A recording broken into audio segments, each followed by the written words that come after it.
नमस्कार मंडळी, आज आपण साबुदाण्याचे वडे बनवत आहोत। त्यासाठी इथे मी रात्रभर साबुदाणा भिजवलेला आहे।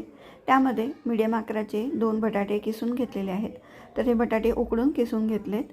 त्यामध्ये चवीनुसार तिखट घेतलेलं आहे, तुम्ही हिरवी मिरची सुद्धा वापरू शकता। तसंच चवीनुसार तिखट आणि थोडंसं जिरं टाकलेलं आहे। चवीनुसार मीठ टाकायचं। तुम्ही जिरं आणि कोथिंबीर खात नसाल तर तुम्ही स्किप केलं तरी चालेल।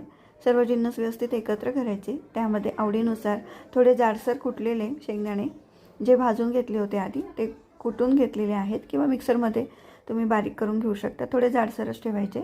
ते मिक्स करायचे व्यवस्थित, सर्व जिन्नस व्यवस्थित मिक्स करून त्याला हाताला थोडंसं पाणी किंवा तेल लावून छान असे वडे करून घ्यायचे।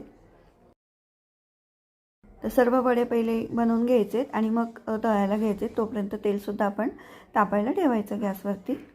तर तेल तापलं आहे, आपण हे कसं ओळखायचं, तर एखादा साबुदाण्याचा दाणा टाकून बघायचा। 1 मिनिटानंतर असा हळूहळू बुडबुड्यांसकट तो वरती आला तर समजायचं आपलं म्हणजे तेलाचं टेम्परेचर व्यवस्थित आहे। मीडियम आचेवरती वडे छान तळून घ्यायचे। तर एकदम लो गॅस ठेवला तर तेल जास्त शोषलं जातं आणि मीडियम आच ठेवायची। जास्त फास्ट जर ते आच ठेवली तर वरच्या साईडने लवकर करपतात आणि आतमध्ये शिजत नाहीत, तळले जात नाहीत। म्हणून मीडियम आचेवरती छान असे वडे तळून घ्यायचे।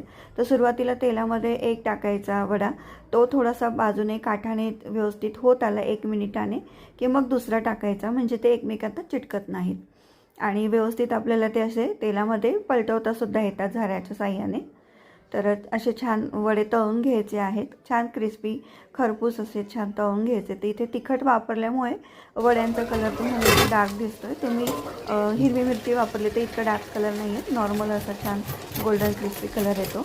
तर तुम्ही या वड्यांच्या साऊंडवरून मी काटे चमच्याने त्याच्यावरती रब करते तर बघा छान असा क्रिस्पी आवाज येतो।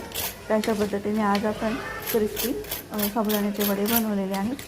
तर उपवास आला किंवा तुम्ही कधीही नाश्त्याला तुम्ही हे वडे बनवू शकता। तुमच्याकडे कशा पद्धतीने वडे बनवले जातात साबुदाण्याचे हे तुम्ही मला कमेंट बॉक्समध्ये सांगू शकता। रेसिपी आवडली तर लाईक, शेअर, सबस्क्राईब नक्की करा। भेटूयात आपण पुढच्या व्हिडिओमध्ये। व्हिडिओ पाहिल्याबद्दल खूप खूप धन्यवाद। थँक्यू।